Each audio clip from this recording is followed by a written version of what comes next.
이제 여러분들은 주차할 공간을 찾을 때 더 이상 스트레스를 받지 않아도 됩니다. 주변 주차 공간을 실시간으로 알 수 있는 시스템을 만들자 라는 법안이 나와서인데요. 법안의 요지는 이렇습니다. 지자체별로 주차 공간 정보 시스템을 운영할 수 있다. 주차 공간을 공유하는 자에게 요금 감면 등의 혜택을 부여할 수 있다. 주차장의 소유자에게 시스템 설비 비용의 일부를 지원할 수 있다. 뭔가 느낌이 안 느껴지시나요? 거창한 취지와는 다르게 실제로는 운영할 수 있다, 부여할 수 있다, 지원할 수 있다. 이렇게 강제적인 조치가 아니라 자발적 참여 정도에 머무르고 있습니다. 제가 이 법안의 원문을 보기 이전에는 제가 가려고 하는 목적지 주변에 주차장 현재 상황을 파악하고 주차 자리가 없으면은 대중교통을 타고 가는 그런 시스템을 생각을 했는데 뚜껑을 열어놓고 보니까 그냥 말만 하고 실천이 안 되는 그런 법안이었다는 거죠. 이런 시스템이 생기면 정말 좋다는 건 너무나도 체감되는 부분인데 보다 더 적극적으로 진행해도 되지 않나 라는 생각이 듭니다. 다른 우선순위가 급한 게 없다면 전폭적으로 수정하셔도 좋을 것 같아요. 그런데 여기 차와 관련된 법안이 또 나왔습니다. 택시 관련법인데요. 일단 제가 뚜껑을 열어보니까 법안의 제안 이유부터가 약간 편향적인 부분이 있어서 최대한 다 빼고 중립적으로 각색해서 말씀드리자면 택시 비용이 너무 낮아서 택시 산업이 망해버리는 거나 너무 높아서 시민의 부담이 되는 등 적절치 않은 경우를 대비하기 위해서 위원회를 신설해서 요금 심의를 하고 적절성을 매년 시장이나 도지사한테 평가받겠다는 겁니다. 이러면 취지는 괜찮다고 생각이 되는데 실제로는 고유가, 고환율, 고물가라는 이런 삼중으로 어려운 점들이 있는데 택시 비용이 너무 낮아서 산업이 죽는다 라고밖에 설명을 안 하셨더라고요. 그래서 방금처럼 중립적으로 각색을 했던 부분은 조금 알아주셨으면 하고 결과를 먼저 말씀드리면 딱 한 줄 때문에 반대입니다. 법안 자체적인 틀은 괜찮아요. 그 위원회를 경제 전문가, 관계 공무원, 택시 사업자 단체, 소비자 단체 등에서 다양하게 뽑는데 여기 2항을 보시면은 15명 이내의 위원으로 구성하는데 택시 사업단체의 인원이 과반수가 되도록 해야 된다라고 되어 있습니다.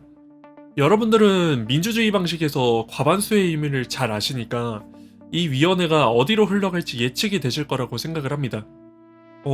위원회의 운영 방식이 이렇다면 위원회를 신설하겠다는 취지 자체도 무효가 될 수도 있거든요.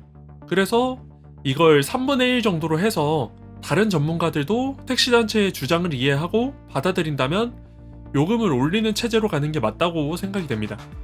위원회 신설마저도 택시는 대중교통에 준하는 공공재이기 때문에 반대한다 라고 한다면 법안이 아예 폐기될 수도 있겠지만 일단은 제 생각은 그렇습니다. 그래서 그 최대치는 정해놔야겠다는 생각이 드네요. 이런 식으로 취지 설명이 부족해서 법안의 본질적인 의미가 퇴색되는 게 또 있습니다.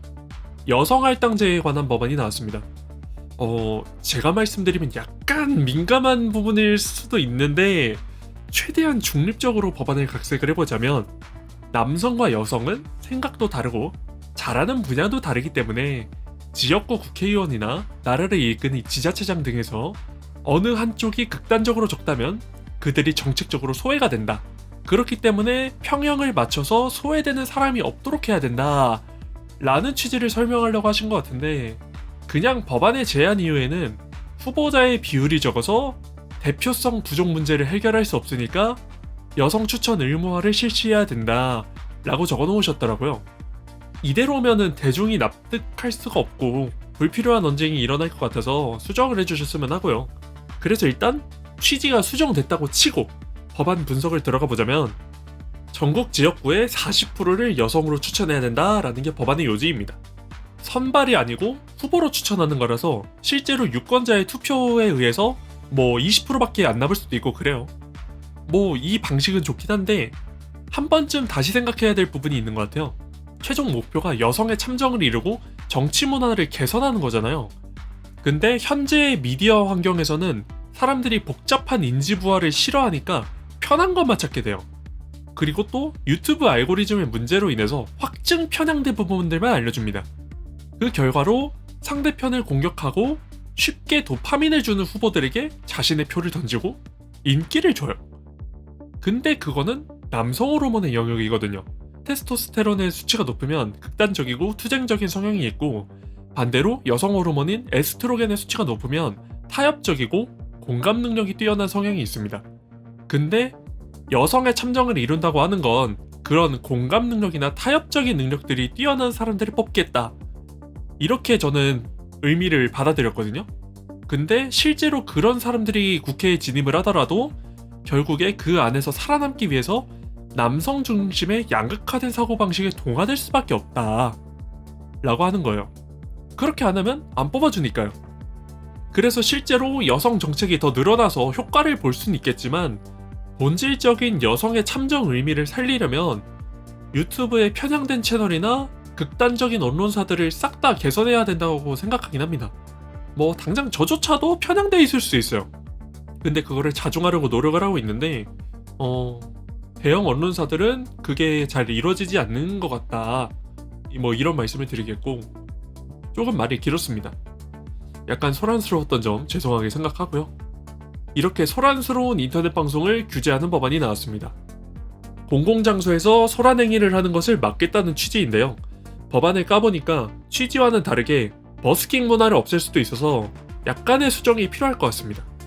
제가 이 법안의 제안 이유를 보고 추측하기로는 뭐 길거리에서 막 지속적으로 시끄럽게 라이브 방송하고 다니면서 주변에 피해주는 그런 걸 생각하신 것 같은데, 이 부분을 보시면 경제적 이익을 목적으로 공공장소에서 주변의 평온을 해치는 소란행위를 하는 그런 정보를 영상으로 유통한 자를 처벌한다고 돼 있어요.